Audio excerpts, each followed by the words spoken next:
Okie dokie, it is 9, so we'll go ahead and get started. Hopefully other people will roll in, and if not, that's on them. So I'm gonna go ahead and share screen for our Zoom folks. And gonna go ahead and go over to our syllabus. What I want to do, take a couple minutes to talk about this morning before we get started, is your infographic. Oh geez, thanks. All right, that'll be where we are, but it's on the syllabus. If you have your copy of the syllabus, it's page 6.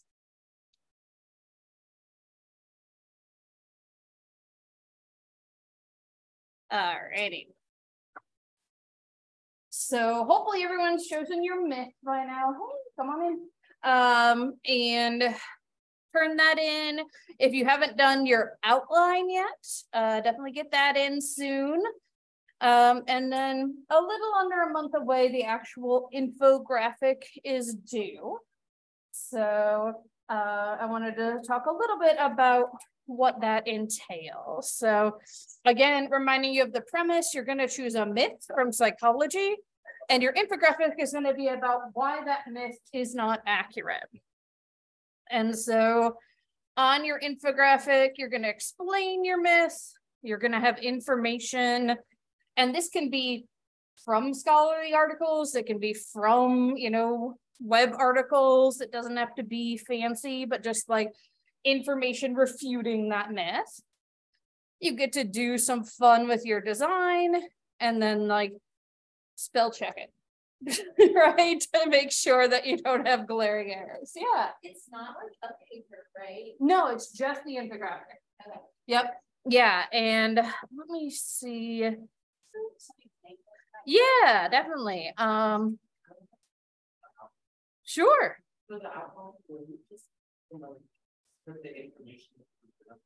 Yeah, and then say like, have a bullet point that says something like, I'm going to have this kind of graphic to illustrate it, something like that. Basically, the outline is so people don't wait to the last minute to think about what they're going to do.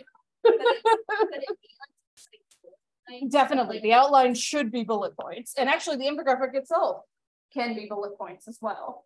And then there's not like a specific way to do it. Is there kind of like...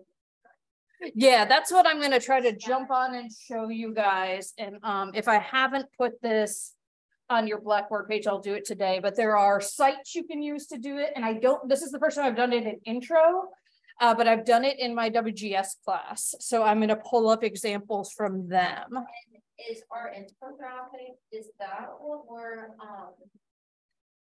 presenting? Exactly. Okay. So yep, what you all will do is hopefully everyone will have it turned in, and then I can just sort of pull them up for you. But everyone will come up here, put your infographic up on the screen, and then just talk us through it. And it's like 5 minutes or less. It sounds easier than Oh, it's way easier. I promise. Well, you did a lot of work for yourself then.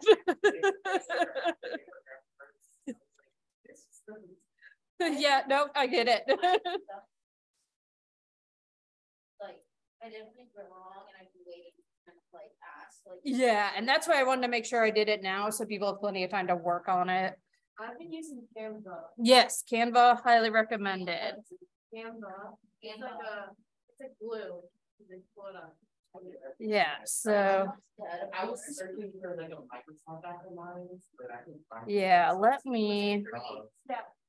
Yeah, you can do a free version of Canva, and if it tries to get you to pay to print it, you can just screenshot it. That's fine. I'm totally fine with y'all doing that. What I'm doing right now is I'm just copying all the links to what you can use here. Yeah. Canva's a really good one for it. I'm just gonna copy this right into your class if I can find it. And then our last test, is it just like on the last couple of chapters, right? Exactly. So it's 4 chapters instead of 3, but you also have more time. So, but no, it's not cumulative. And then I'm just moving this information about Canva right over into our folder so that you have it. But yeah, so there are all these different tools you can use. Canva is one a lot of people have had a pretty easy time working with, but Piktochart, some people like this one too. If you have a Google account, which you all do through Wesleyan, you can just use that for it. And then these are some examples. And again, these are not about the same topic as y'all, but they're done by people sort of at the same level as y'all, if that makes sense. Like this is our intro women's and gender studies course. And so they do it about a topic related to gender, but you can just see some of the things you can do, making different types of graphics, using different types of clip art. And I hate the Zoom bar with a passion. I don't know why they make it so difficult to navigate it. You know, again, choosing your colors to be eye-catching and not clashing. Yeah, this one is probably even a little text heavy, honestly, like you don't need that much text on it.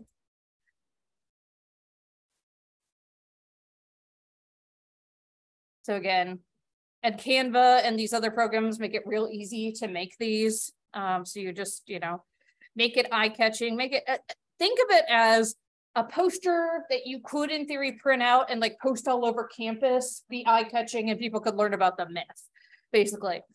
So here's one about ADHD.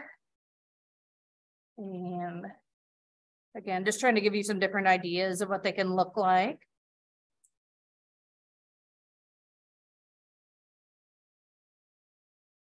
And again, Canva has all these layouts. It's almost like using PowerPoint or something like that, where you just get to pick your layout and your background, and it'll help you put these things in. And if you find like ready-made charts, like, which one was it? One of these, they had just like plopped a chart in it from an article. That's fine. Yeah, like this, as long as you've got some sort of citation for it, you can just copy paste from a website and plop that on your infographic. You don't need to like hand redo that, if that makes sense. All right, looks like we got another question or comment in the chat. Can I use an actual poster? Sydney, if you prefer to do it physically, yeah, you can do that too. You can get a poster board and actually make it on there. That's fine with me too. Most people prefer to do it digitally, but if you're a person who likes that tactile, please feel free. And then we can just sort of like, there's a cork board up here, so we can just sort of like pin it up when you're presenting. Any other questions from folks in here or folks on chat? Do you know what date our final is? Yes, let me look it up on the syllabus. It is Monday the 12th, and we're scheduled at 8 a.m., but I dropped my daughter off between 8 and 8:30, so also we won't need the whole like 8 to 11:30, so we're going to start at 9 instead. Or basically, it's going to be like class time. What date was it? Monday the 12th of December. So our last day of class is Monday the 5th of December, and then you'll have a week to work on the exam. You'll bring that with you to turn in the day you do your infographic presentation, and we'll just come in, everybody will do their 5-minute presentation, and then we'll be done with the class. Oh, it's pouring out there. I didn't wear my raincoat because it wasn't raining when I came in. That's okay. I have an umbrella. Any other questions? Hopefully this like helps it make more sense.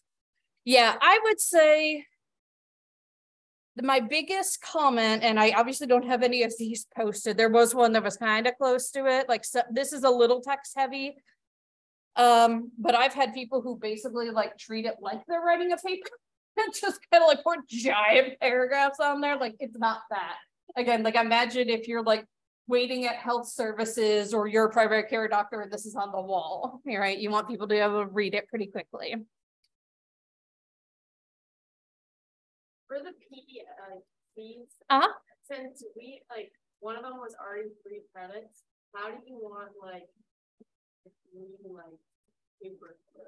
Good question. Yeah, so for the PEC, in theory, you should be having 4 different experiences. So one might be more credits, if that makes sense. Yeah. And I'm not saying that if you're in another psych class, you should put that down for extra credit, but I am saying that because I'm gonna get it from the paper in here.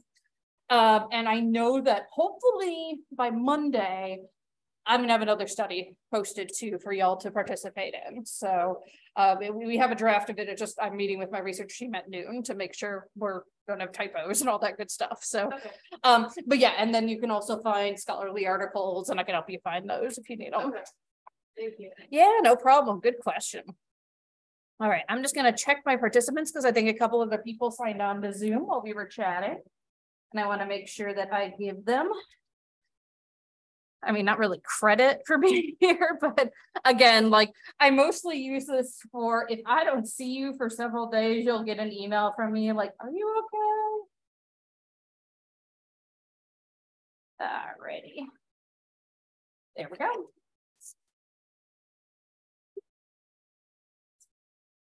Okay, so we're going to keep talking about therapy, and please, as you start to work on your infographics more, if you have questions, concerns, don't hesitate to reach out to me, ask me during class, because other people might have the same questions. In fact, I find typically if you have a question, at least probably 2 or 3 other people also have it. So we would talk about just like an introduction to what therapy is and how effective it might be. And so now what we're going to do is start talking about the different modalities of treatment for the psychological disorders we just talked about in the previous chapter. And I think the one that's used most frequently is the biomedical approach. And this is, you're trying to reduce or eliminate symptoms of your psychological disorder by altering bodily functioning. And typically it is within the brain, right? So you're taking a medication typically to alter your brain chemistry to reduce the symptoms of that disorder. There are other sort of more extreme versions that you can do as well. So electroconvulsive therapy or ECT. Trying to see, yeah, I have a whole slide on that and a couple slides, so we'll talk about that. And then psychosurgery, again, is rare, and this would typically be more if you have something like you've had a stroke or there's a tumor, right? Things along those lines. But it is something that is an option. But typically when we're talking biomedical approach, we're talking medications. And one of the reasons why this is used most commonly is because, yes, people go to see psychiatrists to get these, but a lot of people are just prescribed these by their primary care docs, which depending on the doctor, they may feel more or less comfortable with. And there are certainly medications that some primary care docs might be prescribing that maybe they shouldn't, right?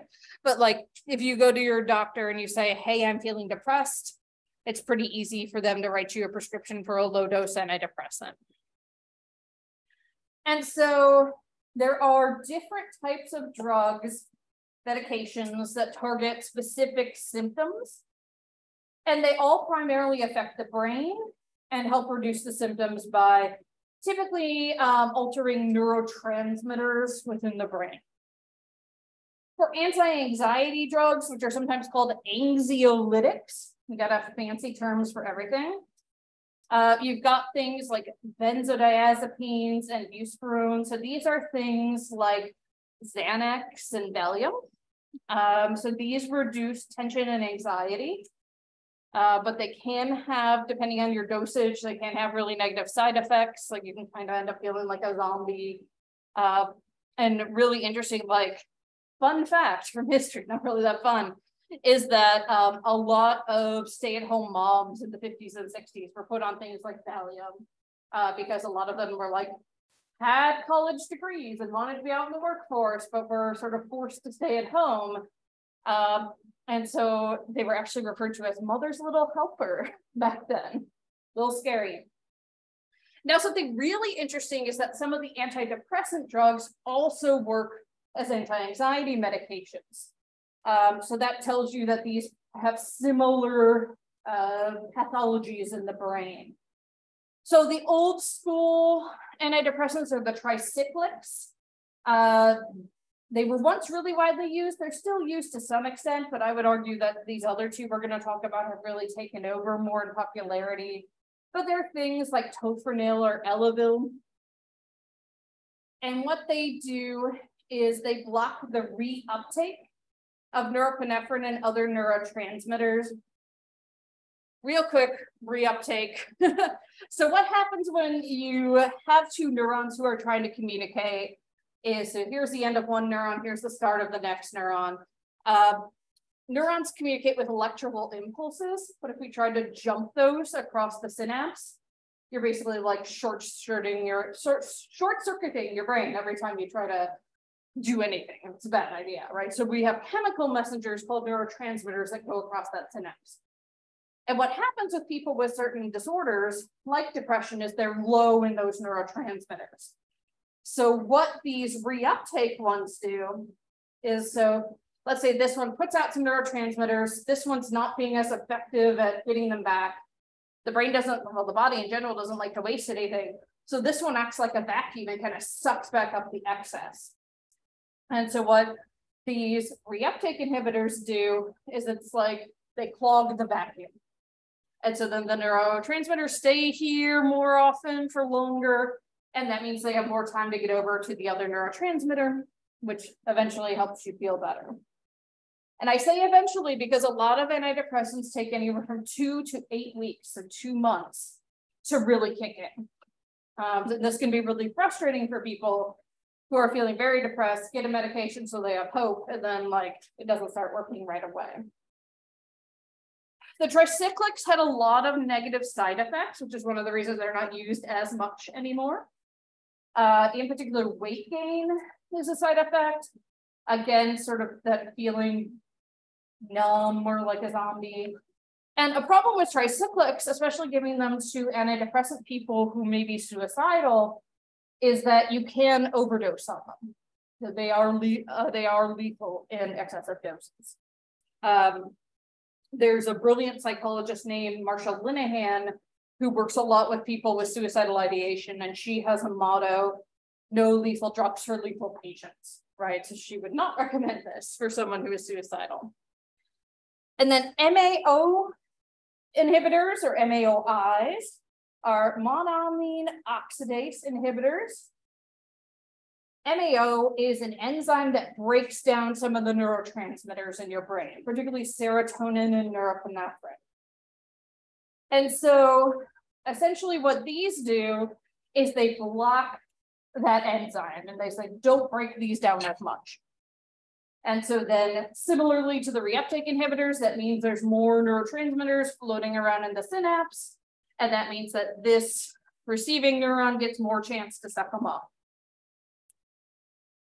They're slightly more effective than the tricyclics, but they have sort of weird things you have to do with them. So you can't take them and eat foods with what's called tyramine.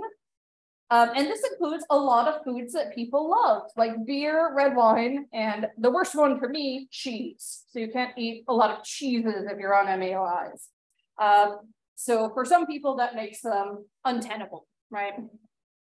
So the most popular ones that are used now are the SSRIs, or selective serotonin reuptake inhibitors. The most common one is fluoxetine or Prozac. It's on like the Walmart $10 list. So like, even if you don't have health insurance, you can get it for $10 a month. There are many others of varying doses. Lexapro is another really popular one that people like, but there's lots of different variations.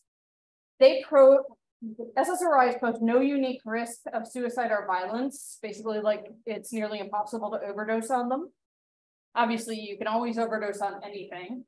You can technically overdose on water, right? Like, I remember hearing this horrible story when I was in grad school that this woman had been trying to win Miley Cyrus tickets for her daughter. She was doing like a radio show contest, and they had them drink like gallons of water, and she died as a result, because your body can only process so much. And there are some negative side effects, but they're less problematic. And these will actually improve your mood. And I don't know if you all remember this, or this would be before your time, but I just always thought that this ad was hilarious. So I just thought I would show it to you. You know when you feel the weight of sadness. You may feel exhausted, hopeless, and anxious. Whatever you do, you feel lonely and don't enjoy the things you once loved. Things just don't feel like they used to. These are some symptoms of depression, a serious medical condition affecting over 20 million Americans. While the cause is unknown, depression may be related to an imbalance of natural chemicals between nerve cells in the brain. Prescription Zoloft works to correct this imbalance. You just shouldn't have to feel this way anymore. Only your doctor can diagnose depression. Zoloft is not for everyone. People taking MAOIs or Pimozide shouldn't take Zoloft. Side effects may include... I just always love this commercial because it was like, you'll become a happy bouncing ball, right? If you take this. And they do really help. But it was just like, it cracks me up that something that probably like a 5-year-old could have drawn was this like major commercial, right? But yeah. So this is Anna Akana. Some of you may or may not have watched her video before. She's a YouTuber. And she is going to talk about her experience taking antidepressants. So a while ago, I put out a video called I'm Going on Antidepressants. And the reception was very weird from my friends. Any happiness that you feel on it is going to be fake happiness. You can only find real happiness inside of yourself. My family, honey, mental illness is just an illness in your mental. The internet. I exercise regularly, eat predominantly vegan and macrobiotic meals, drink plenty of water and green tea, I take vitamins, I get enough sleep, and I plan out enough time to relax and unwind. And meds didn't cure my depression, they just kind of raised the floor of it so that the bottom wasn't so far down. So I started taking 10 milligrams of Lexapro about 3 months ago, and I noticed a difference right away, and so did my boyfriend. I was like, hey, have you noticed any difference? And he was like, yes. But about a weekend, I remember I was doing a stand-up show, and I almost always do a meet and greet afterwards. And there was this long line, and I was getting through it when this lady came up to me and shouted in front of everybody that she felt ripped off and cheated because she didn't think I did enough time on stage to make it worth her while. Now, my normal reaction to something like that would be to cry, of course, you know, from like the shame and the humiliation and being sad that I disappointed her. But there was this moment where my brain kind of paused and was like, well, there's 250 people in line who clearly liked the show and no one else has said anything. Are you going to let yourself cry over one lady's opinion? And I realized in that moment, like, oh my God, my whole life, my emotions have been so extreme. They're always a roller coaster. And it was the first moment of emotional clarity I had that I don't have to cry. The first 4 to 6 weeks were really rough. The primary side effect I experienced was just tiredness, just being very tired all the time. In a way, it was great because I just read a lot of books. I was like, oh, I'm too tired to actually work. I'm just gonna lay down and read. But then I would get exhausted the moment I started working out, and I'd always want to take a nap or I'd oversleep. So I've started taking my meds in the evening, and I can report that it is so much better. I don't know if I'll go off of them anytime soon. I really love this feeling of just stability that I have. You know, I'm so used to being like this and being sad or really happy or really angry about everything. And I still get sad, you know, I still cry when it's appropriate, and I still get angry about a lot of things. And I'm still very happy. I'm actually more happy than I was prior to meds. But I have also heard stories from friends who had terrible experiences with antidepressants, and they didn't want to stay on them because it made them feel weird. So I think this whole experience has kind of taught me that there is no right answer and there is no cure. I think ultimately we just kind of have to find out what works for us. And luckily for me, this is working for me right now. That may change, of course, but right now I've found some help and I'm not ashamed of it. So a while ago, I put out a video called I love that, just because I think there's so much stigma around taking medications. And I mean, for her, it was actually like really revelation, you all know what I mean. And that's the case for a lot of people. I also really like that you said at the end that some people have negative experiences. It can take some people a while to find a med that works for them. And that, as you can imagine, could be really frustrating. And the same med can be given to two different people and they could have two different reactions to it, just like any other medication, right? Like I'm allergic to one kind of antibiotic and my husband is allergic to 3 different kinds of antibiotic that don't overlap with mine, right? And it's the same thing with this as like anything else. Now for bipolar disorder, we have lithium, and that's what works the best. It's a common salt. That's the primary drug of choice for bipolar disorders. And like, this is really frustrating, but we don't really fully know why it works. I mean, it's crazy.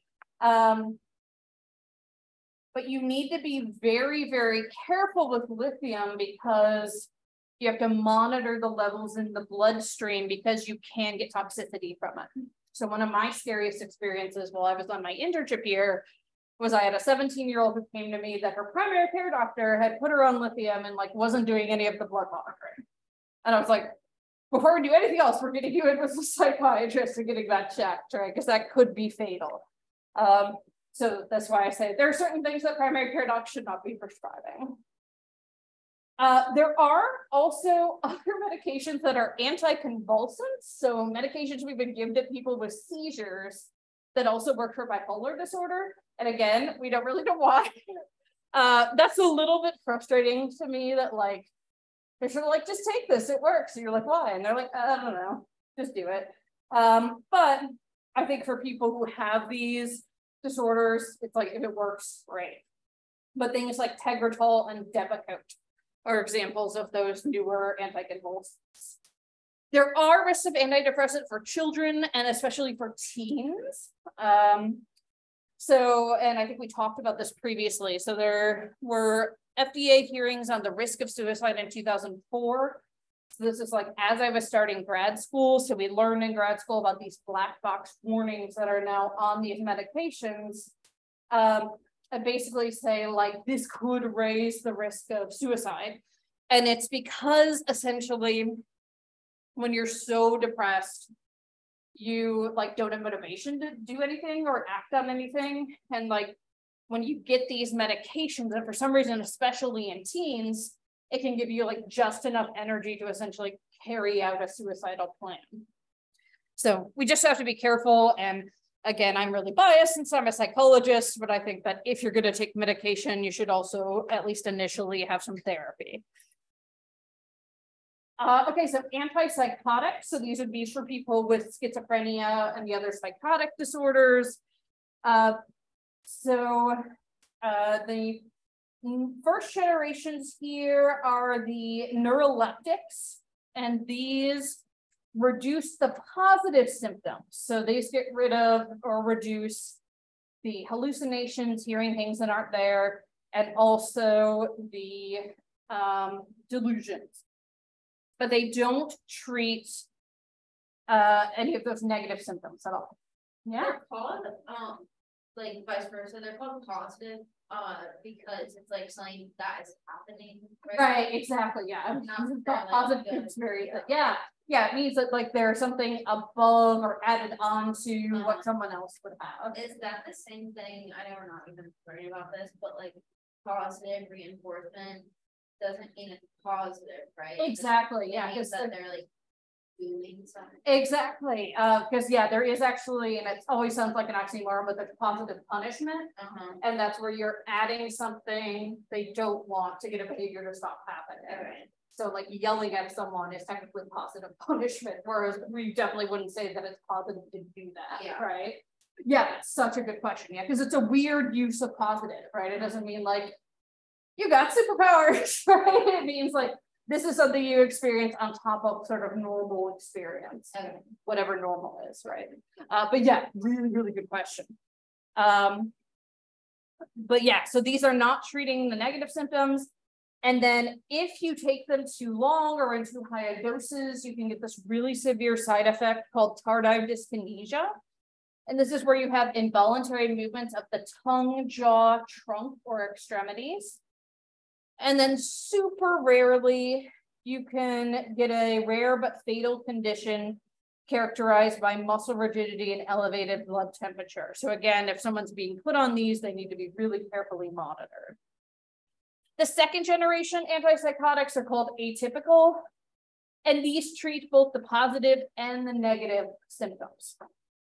But patients are still moderately to severely affected by their disorder.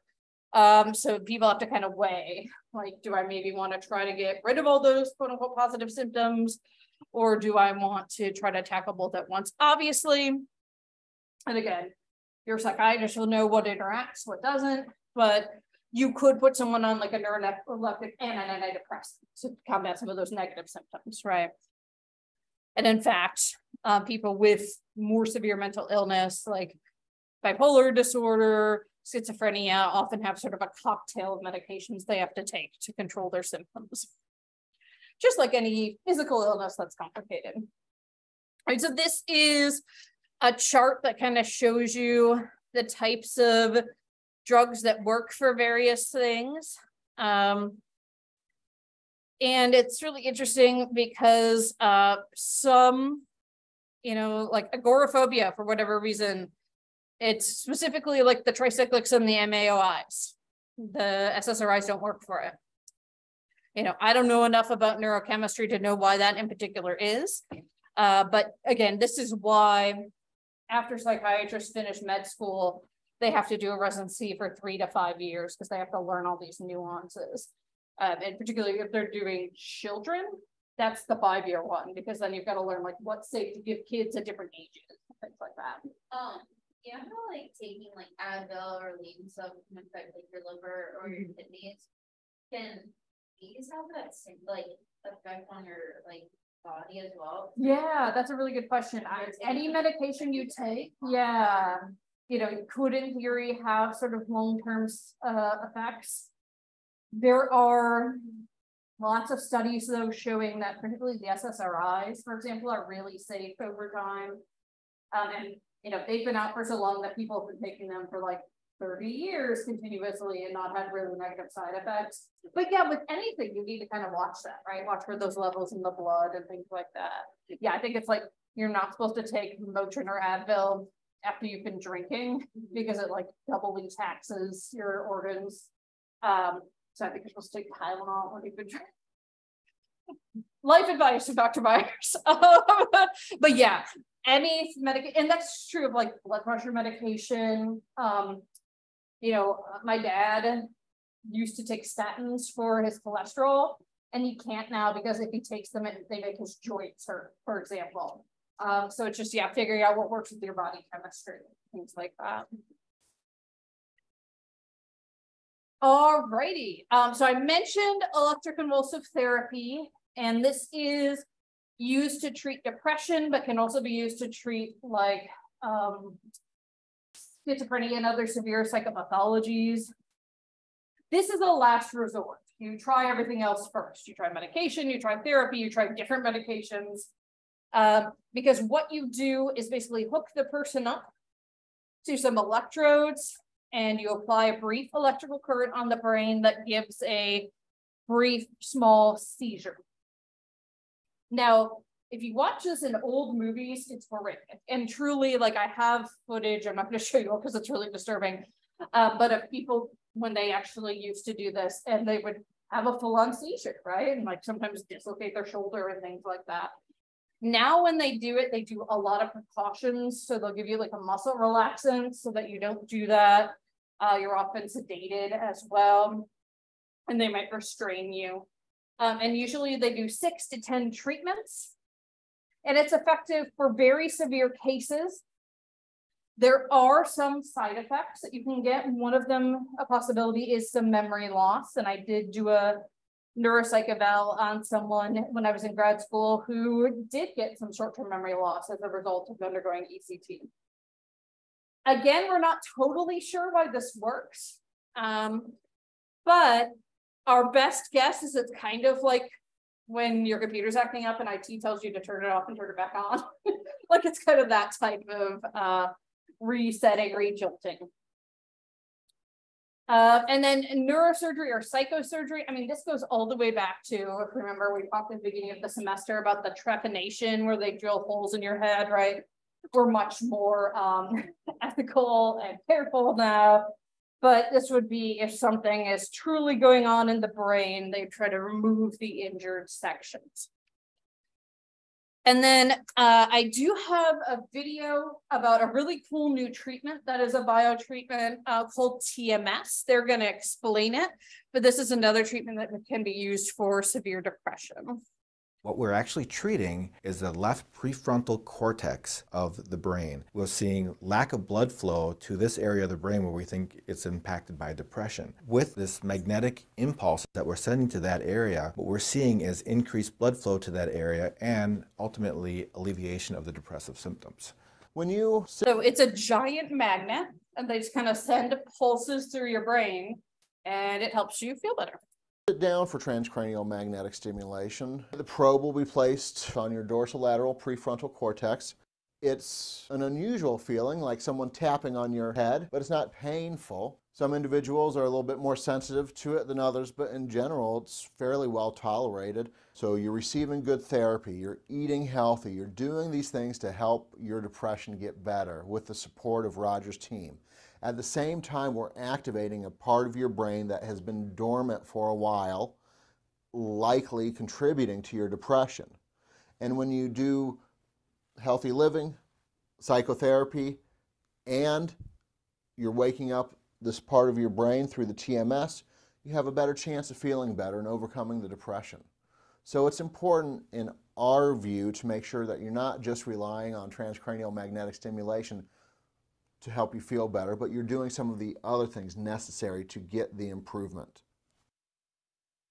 I really like that because it's talking about what I was talking about with medication, right? That it should be like a comprehensive treatment plan, not just throwing a biological thing at it. The session that the patient will come in for is actually called the motor threshold determination, but we call it the mapping. And that is where the attending physician will come in and actually determine the treatment location on the patient.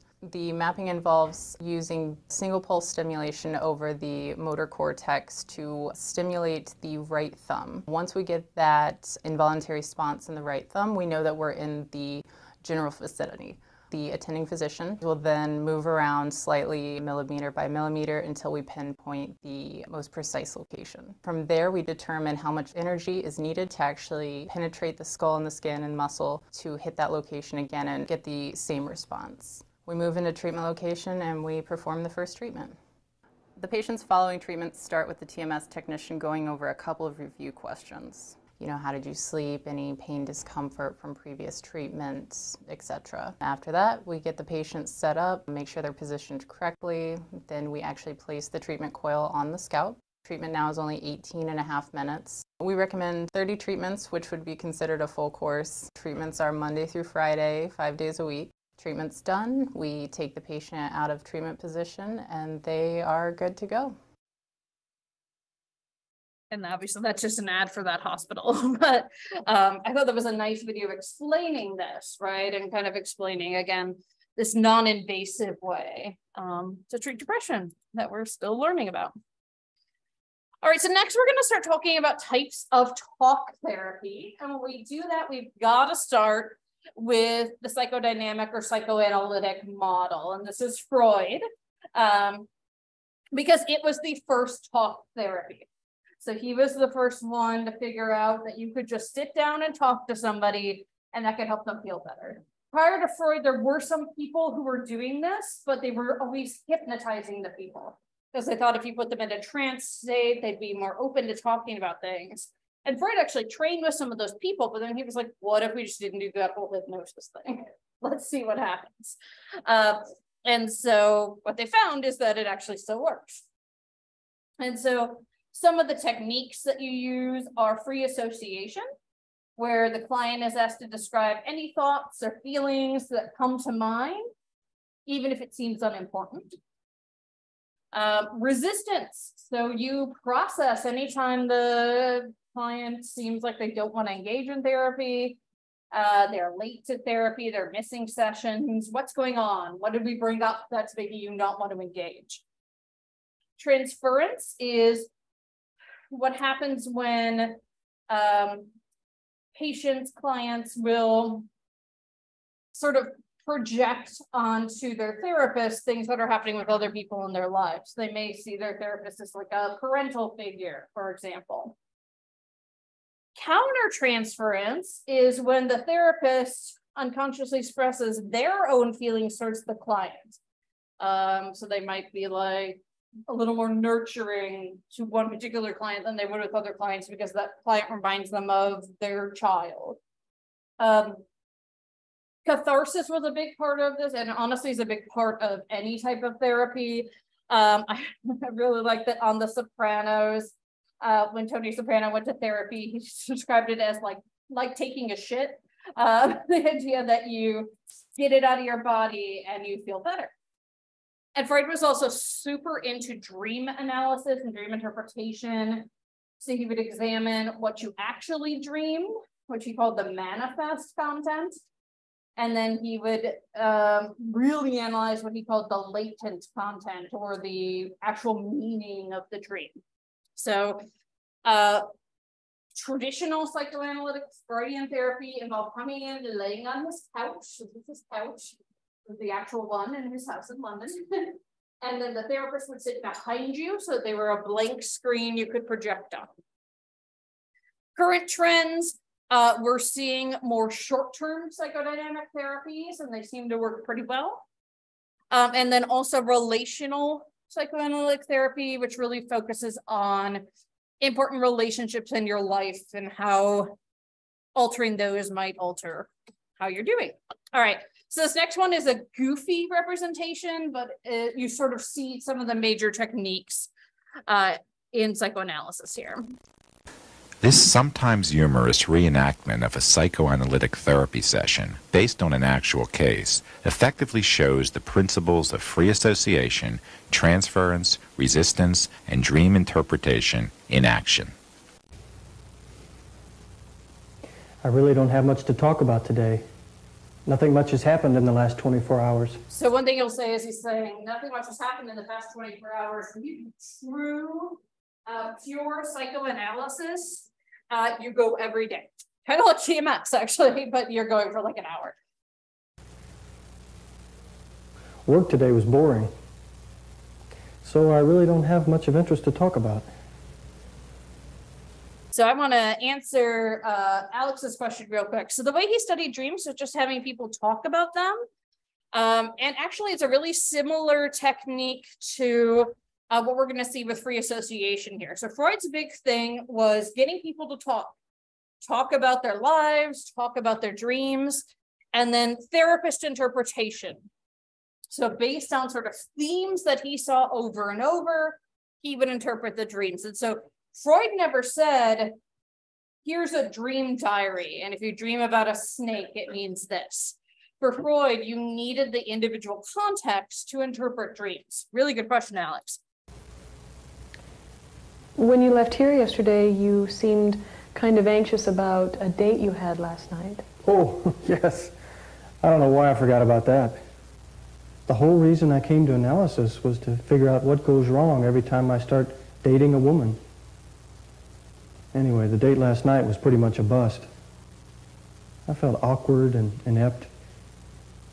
I took her to a movie, but I couldn't enjoy the movie because the whole time I was wondering about whether or not she found me interesting. She didn't say anything to me, So I kept thinking that she didn't want to have anything to do with me. Anyway, an hour into the movie, she asked if we could go because she was feeling sick. So I took her home. I felt like a complete failure. Oh, that reminds me of a dream I had last night. I was sitting in a movie theater, but for some reason it was all lit up instead of dark. The name of the film was Crimes of the Heart, which I haven't actually seen in real life. A woman sitting behind me was giggling, so I turned around and looked at her. She kind of flirted with me, so I turned back immediately. Then I noticed a man sitting about 4 or 5 seats away from me in my row. And he looked like a real slob and was incredibly obnoxious. I noticed he was eating buttered popcorn in a messy, disgusting manner. I handed him a napkin. I don't know where I got a napkin from. But anyway, the man completely ignored me and just kept on eating. Then he noticed the woman sitting behind me, and they began to exchange flirtatious glances with each other. Finally, the man got up out of his seat and went and sat next to the woman behind me. They were giggling and carrying on and made it hard for me to hear the movie. Then an usher came up and told me that I was making too much noise and I should leave. I explained to him that it was the couple sitting behind me that was making all the noise, not me. But he didn't seem to believe me. He just kept telling me to leave. I argued with him, but he got increasingly threatening. It looked like he was going to bash me one any minute. Then I woke up. As you think about the dream, what comes to mind? Well, the first thing that comes to mind is pretty obvious, I guess. I think about the movie that I went to last night. In both situations, I felt pretty uncomfortable. But my date really looked nothing like the woman in the dream. I can't really say the woman in the dream reminded me of anybody. I know she was wearing glasses. Oh, I just remembered something. She was holding a white rose in her hands. I know that sounds pretty bizarre to be sitting in a fully lit movie theater carrying a white rose. Does the white rose bring anything particular to mind? Oh, of course. The woman I took out last night was named Rose. But like I said, she really looked nothing like the woman in the dream. Besides, the woman in the dream was sitting behind me. Wait a minute, I know what you're going to say. You're going to say that you are sitting behind me, and therefore the woman in the dream must represent you. I really don't think so, though, because like I said, she really looked nothing like you. Besides, you don't wear glasses. The only other association I have... So you see, like, there's where you start to look at interpretation, and again, because she sits behind him, he has, like, forgotten that she wears glasses, so... Alrighty, so we're going to talk briefly here about humanistic therapies. So these were created by Carl Rogers, who we see down in the corner here. And this emphasis was on self-healing, really focusing on things that are where you're aware of your conscious thoughts instead of Freud, who focused on your unconscious thoughts. And then self-fulfillment. And the goals of therapy are self-understanding and personal growth. And Rogers did this through support and non-directive self-exploration. So Rogers had a style where he would sort of reflect back to clients what they had said, and in so doing, get them to sort of take the next step in their own interpretation. He really emphasized that warm, supportive atmosphere, getting rid of those conditions of worth, creating that unconditional positive regard that we talked about earlier in the semester, really that active listening and reflective speech. And he tried to really be genuine and empathetic with his clients in the moment. So I have a brief video of Rogers doing some therapy.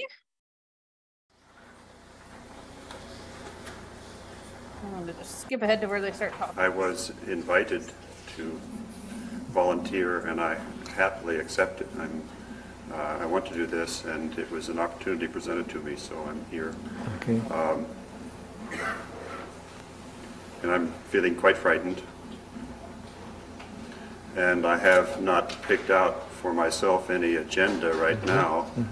I can talk a little bit about what's going on in my life, which is my ongoing agenda, I suppose. But the immediate agenda is that it's kind of scary. Yes, and I feel really. So you could see that immediately Rogers is reflecting back to him, creating a safe space. Very exposed and self-conscious. But I also Rogers himself is talking more here. Yes. Really got some things out. Yes. I'm feeling sad that the workshop is going to end in about 24 hours. I feel, with respect to many people here, both a strong connection and some pain that I haven't spent more time with various individuals, ambivalence.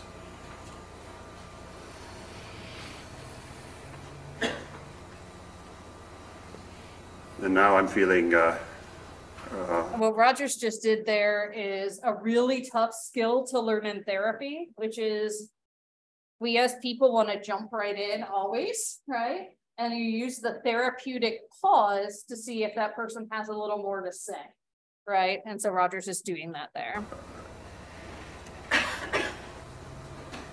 Awkward because I feel as though it's my task to produce something to talk about, and I'm not quite sure what to do with that, and I'm afraid of making a decision which will feel artificial, and so I'm feeling, well, part of me wants to be passive and wait for something to be suggested to me.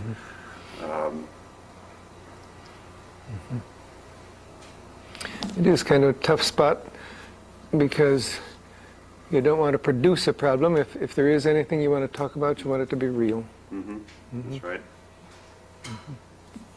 I was, So again, Rogers just really reflected back to him what he had just said. And the guy like took that and ran with it. That's a lot of what Rogers therapy is. Okay, so we will pick up from there on Monday. And everybody have a good weekend. You too.